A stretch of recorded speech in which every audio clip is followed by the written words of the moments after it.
Hi, good morning, everyone. Is it still morning?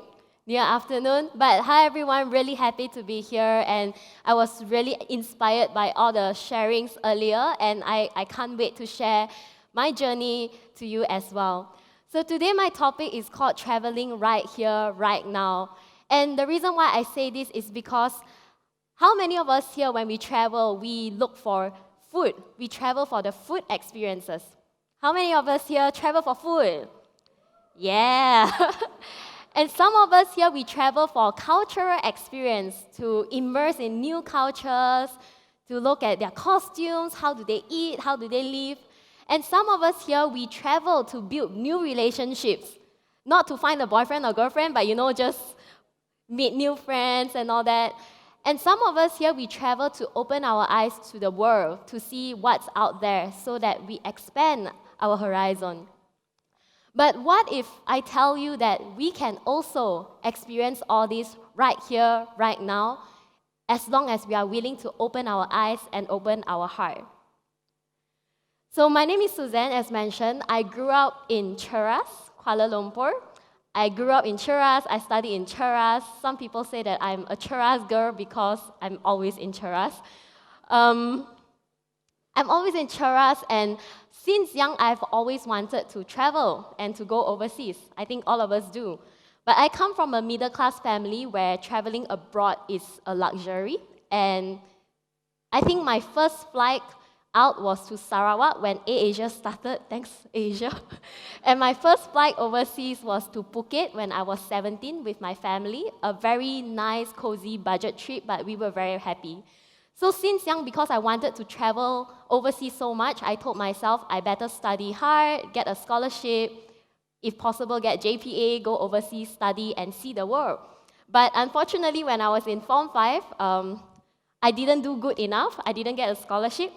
So when I went for university, during my first year, first semester, I checked all the possible ways that I can get overseas. So how much I need to score, what GPA I need, and what kind of experience I need to build my resume so that I get a scholarship overseas for masters. And I started doing that. But to my surprise, as I was trying to work on my resume, my special journey began. And that was when 6 years ago, when I was in my first year in university, I decided to volunteer in a refugee learning school for two reasons. First, I was studying psychology. I love kids, so I thought, why not teach kids during my free time that also impact their life?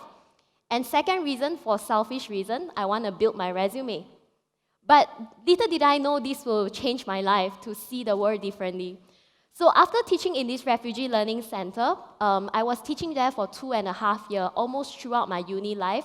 2 hours a week, I was teaching English and maths, and I grew so close with the kids that I was teaching with because they are so passionate. So rarely you see kids coming to you and say, "Teacher, can I have extra class?" Then I'm like, "Okay, sure." So we grew very close with the kids. But what happened was in mid-2015, we realized that a lot of our kids started dropping out from school when they turned 13, 14. And all this is still in the same place, Cheras, okay? Cheras. So these kids, they come from Myanmar, they are refugees here, and they are not allowed to go to public school. So they go to learning centers that is started by NGOs. They are always struggling with funds. So as students, when we saw the school struggling with fundings, we thought, we can do fundraising concert, that's what students do. We went to university, did fundraising concert, gave them the money, finished in 3 months, did another fundraising concert, gave to the school, finished in 3 months, and we thought, hey, this is not sustainable. And as I was mentioning, mid-2015, our kids started dropping out from school. And when we were figuring out why did this happen, we realized that it's because our kids at the age of 13, 14 have to drop out and start working at KK Mart, Pasar Malam, Mamak stores to earn that extra 300 to 500 ringgit for the family. And when we realized this problem, we went to their houses and visited their parents for the first time after 2.5 years. And we realized that there is a huge community here in Malaysia, 170,000 refugees who are registered under UNHCR. They are here not because they are here to play or to travel. They are here because of war and persecution happening back in their country, and they needed a place to seek refuge. Unfortunately, Malaysia did not sign the 1951 UN Refugee Convention, which means that refugees in Malaysia are not allowed to work legally. Children cannot go to school, and healthcare is a struggle because they can't work. How are they supposed to afford for healthcare? And in Malaysia, we also do not have refugee camps, which means that families like them have to rent their own place. So just imagine you come from a country where it's already war-torn. There is no work permit for you, but you have to pay rental, feed your kids, and go on with life. How does that work? So when we realized about this issue, we thought to ourselves, we have to do something. If not, there is no point teaching or raising funds for the school because the kids can't finish studying anyway due to the financial struggle. So we started thinking what we can do, and we thought, hey, since the mothers can cook, and every one of us, me and you, we eat every single day, why not we try to sell their food? And that's what we did. If you look at this picture here, that was our first packaging. So ugly, but that was first try, give chance a bit. So what we did was we found a mother of our student who cooked, and we packed it up like this, went to the university, and forced our friends to buy, being a businesswoman. So we literally went to university and told our friends, hey, give me 7 ringgit, next week I bring you food. And they're like, okay. Thankfully, they trust us enough because those 7 ringgit that we collected from 30 people was our capital to start this. After we cooked this, we went to the university, we sent it to our friends, and they love it. They love it not just for the food, but for the fact that they are empowering a family through this meal. So they say, hey, why not do it every week? So we're like, okay, cool. We did it every Thursday. We call it Giving Thursdays through the food. And after doing that for 4 months, it was my final semester in the university. 4 months finished, and I graduated. So me and my 2 co-founders, there's 3 of us, we sat down and we asked ourselves, okay, now we graduated, now what? Do we look for a full-time job and let this project die off, or do we do this full-time? So at that point, we thought there is nothing to lose. Let's try it full-time. If it works, it works. If it doesn't, we go back and find a full-time job. So we tried it, and we decided to name our company The Picha Project. Before that, it was called The Picha Project. Currently, it's renamed as Picha Eats. And the reason why we named ourselves The Picha Project is because of this boy right here, who is the son of our first chef, whose name is Picha. And we decided to name it after Picha because he is extremely cute, extremely helpful, and it breaks our heart to know that his future will turn out so differently than our nephews and nieces just because of his status. And our goal is that through Picha Project, we are able to change their life and give them a better future. But the funny thing is, 3 months after we incorporated ourselves as Picha Sendirian Berhad, we found out that his name is Peter, P-E-T-E-R, because nobody could spell, nobody knew how to spell, and the only time we hear his name is when the mom shout at him like, Picha! So, P-I-C-H-A. It's better than Peter Eats, it's weird. Okay, so, yeah, so we started this business where what we do is extremely simple. What we do is we look out for refugee mothers from different countries who can cook amazing food. We train them in hygiene, safety, and regulation. And then we look for clients. We do branding, marketing, operations, sales, everything else, and we combine the both. So just imagine like how you would go to Airbnb to look for rooms. You come to Picha to look for food. And that's how we do it. So they are not allowed to be employed legally. So we go around the law. This is not employment. I'm just getting food from them, helping them to send to you. You give me money, I give them, and that's how we do it. This is the great part about Malaysia, very creative. So that's what we do. And in a blink of an eye, it's been 4 years. We are in this business full-time for 4 years. Some people ask me, do I have a full-time job? This is my full-time job. My dad was pissed off, but it's okay. Yeah, my dad was very pissed off at the beginning. So I think a lot of us here, some of us want to start something that nobody would understand, like psychology grad, you did well in uni, now you sell food. My dad was like, now you sell food? But typical Asian parents, when we started getting awards, he's like, good businesswoman. so, so that was what happened. But really, when we first started, a lot of people were telling us different things. They were saying, 3 young girls. When we started, we were 23. So they were like, 3 young girls, don't go into food delivery because you get scolded for cold food, hot food, too early, too late, everything, they will bash you. So food industry people telling us, 3 young girls, don't do it. And some people tell us, 3 young girls, are you serious? You get raped. And we're like, what? And they tell us things like, 3 young girls, you can't do it. Who would buy food made by refugees? But we thought, no one's gonna do anything if we don't do something. When we are so driven to make a change, if we still don't do it, who's gonna do it? So we thought, screw it, let's do it. What's the worst that can happen? And I'm glad we said that because now 4 years down the road, we are serving clients like Facebook, PwC, EY, Allianz, World Bank, almost all the brands that you can think of, we have tried to call them already, so they are mainly our clients. And I think being able to put all this amazing food in this corporation, in weddings, in birthday parties, really open up a door to connect between the cultures of this community and also us. For us to have a common ground through food, to know that we are all sharing the same world together. And I think that is really what we're trying to do. So about traveling right here, right now, just now we were saying we travel to look for food, look for experience, look for new culture. And I would like to share with you an interesting traveling journey that I have went through just here. Thankfully, out of Cheras in Ampang, Sedang, Gombak. So my first Arabic cuisine experience was actually when I was 23, when Picha started, because I don't know why, I just never tried Arabic food before. But I'm very lucky because the first Arabic meal that I tried is extremely authentic. In Ampang, in the home of our chef, Dalia from Palestine.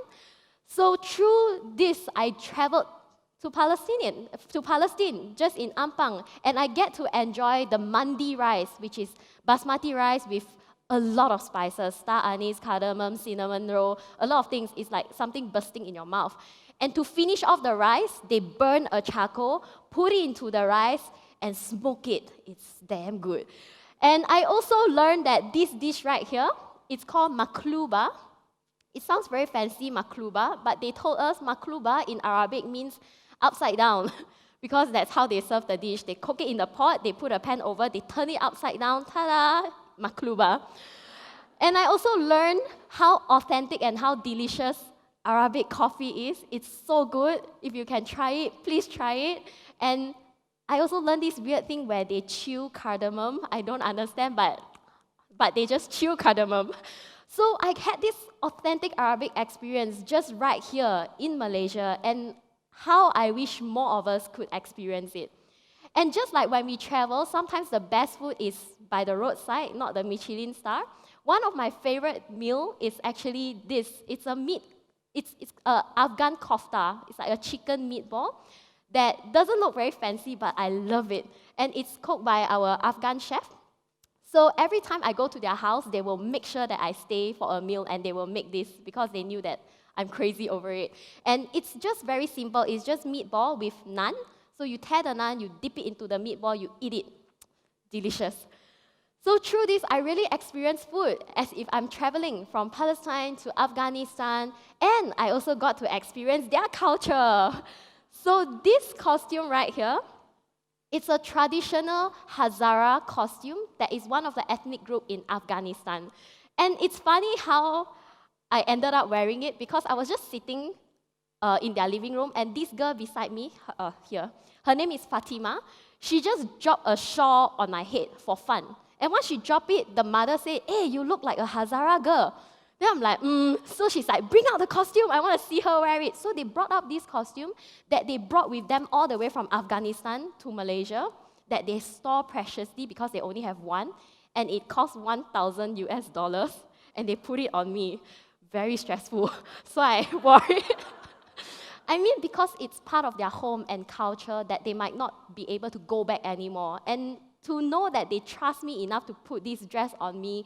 At that time, everyone was laughing because the family was very happy to see me wearing it. But in my heart, I was laughing as well, but in my heart, I was thinking, this is a crazy level of trust to let someone like me to wear your dress that costs a lot to you, and also that is one of the few things that you have left from home. So that was a very great experience for me, learning their culture, learning their tradition, and of course, everything happened as an exchange. We also have this boy right here, who's the son of our Syrian chef, Rania. His name is Time, so he dressed up in this baju Melayu for Raya, which is super cute. So it's really nice to see that it's not just us learning from them, but they are also learning our culture, and it is possible for us to live together as one human race. So besides experiencing culture, we also talk about building relationship. And it's amazing now, after 4 years, to think that I have a close group of friends and families. I have a close group of friends that I can call family around me that comes from Pakistan, Palestine, Syria, Iraq, Myanmar, who really treat us like their own kids or their own siblings for the younger kids. This photo, it's him blowing my birthday cake. The team brought all the Picha families together to give me a birthday surprise. I thought it was a meeting on a Sunday, but it was a birthday surprise. But all the kids blew my candles. But it was really, that day I really felt like, this is the world coming together. Why can't we see it more? Why only in Picha? Why can't all of us experience that together? And we have been able to build this relationship even though from different countries. They say things like, you are part from Picha means you are my child, and my child cannot be hungry, so eat. So they will stuff us with food.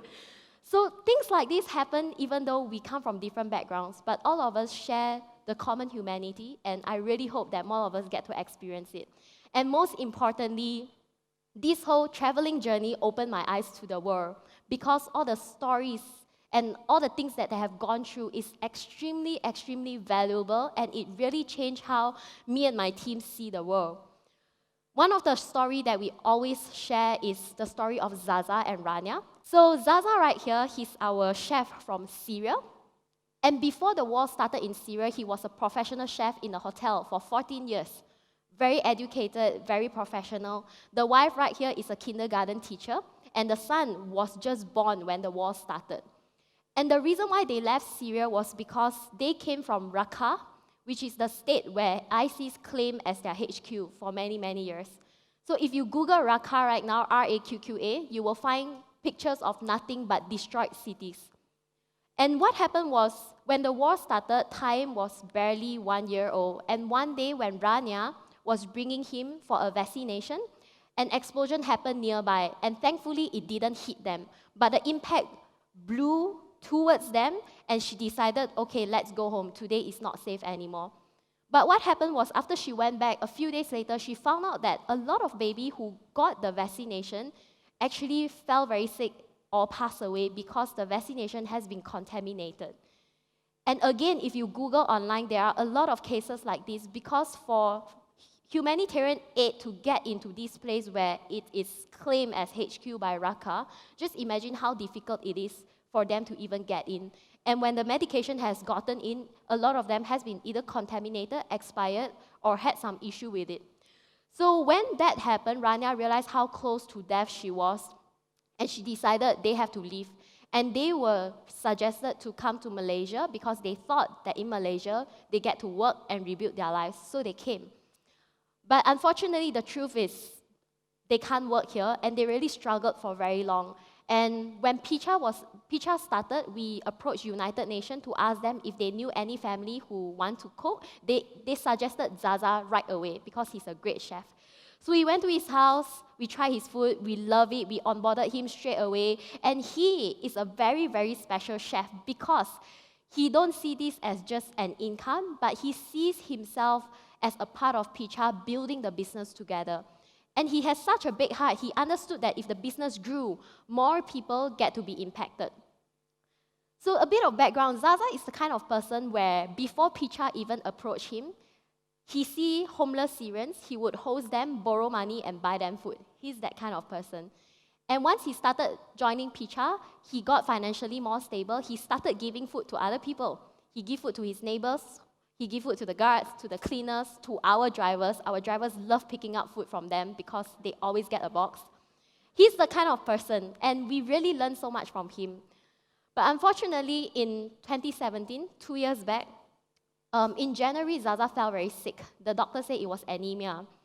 I don't know why life sometimes is like Korean drama, but Zaza fell sick, and within a month in February, he got admitted into the hospital. I clearly remember receiving a call where they say, "Can you come to the hospital because we need a local guarantor?"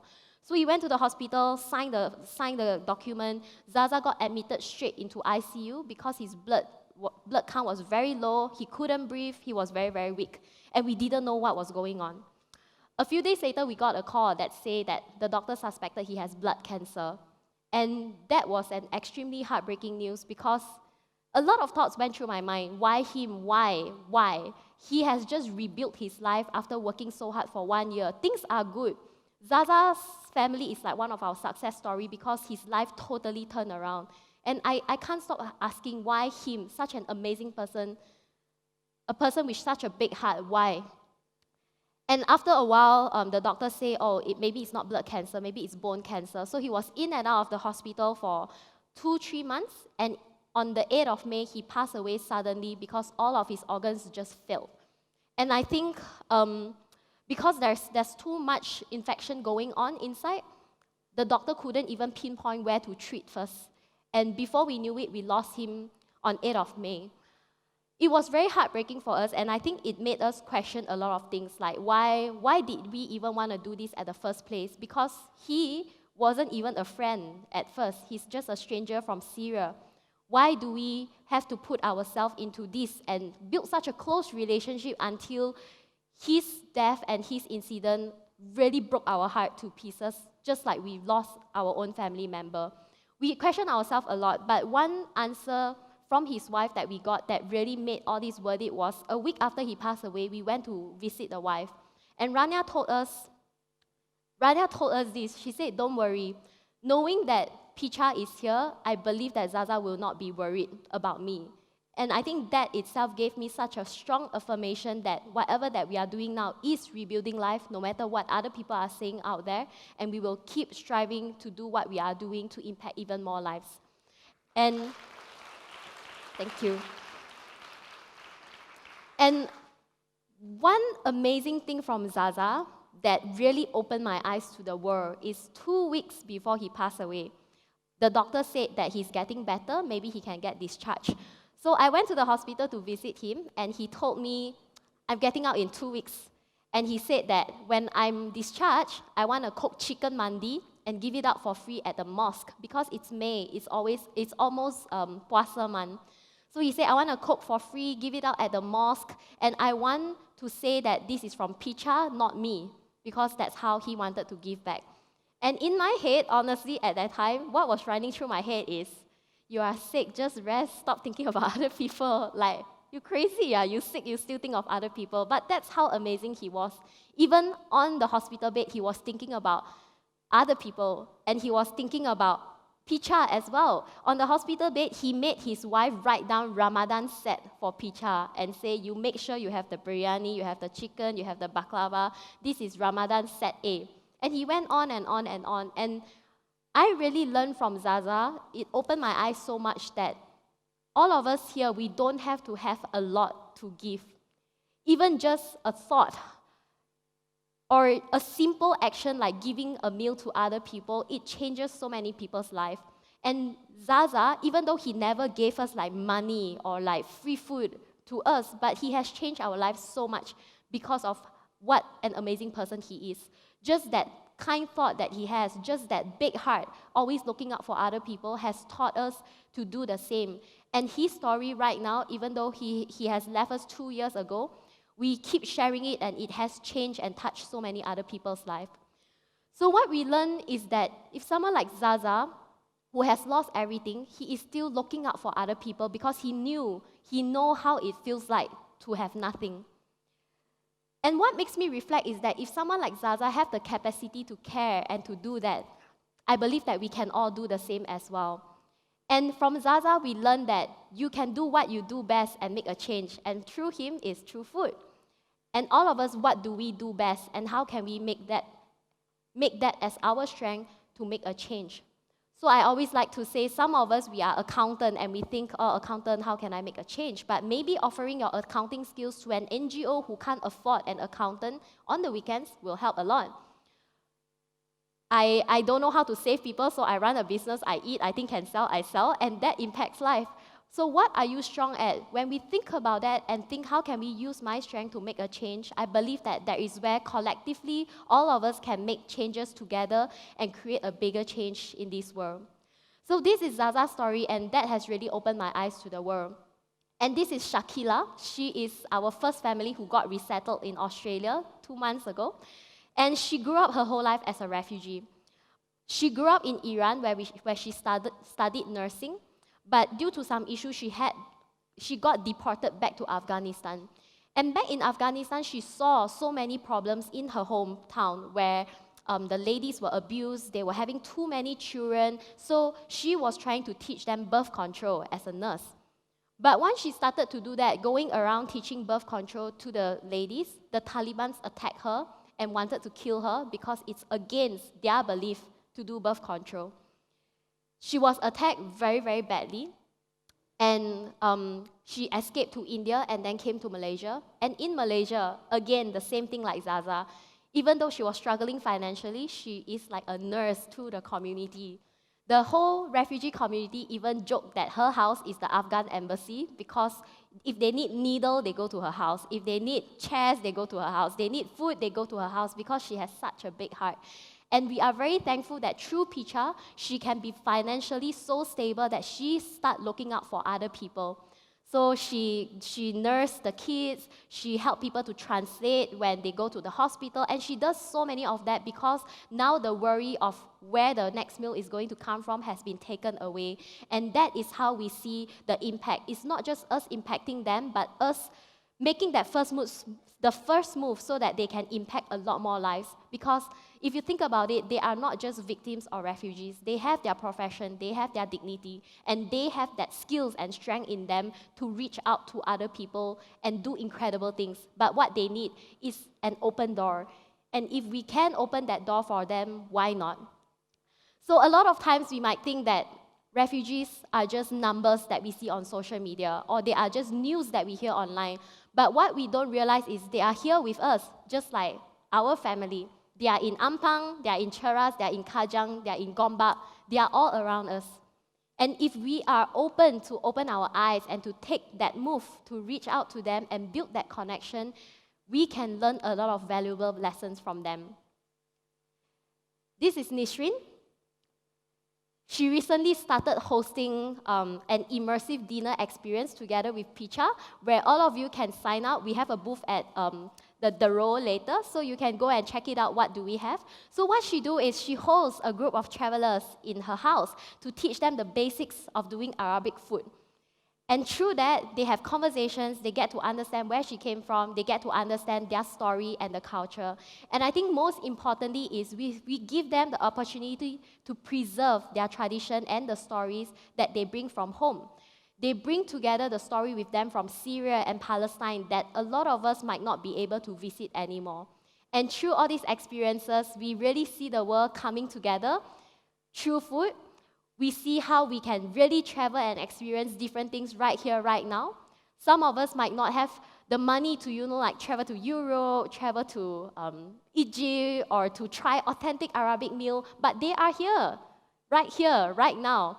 And if we can take that initiative to reach out and to connect with them, I really, really believe that we can travel right here, right now.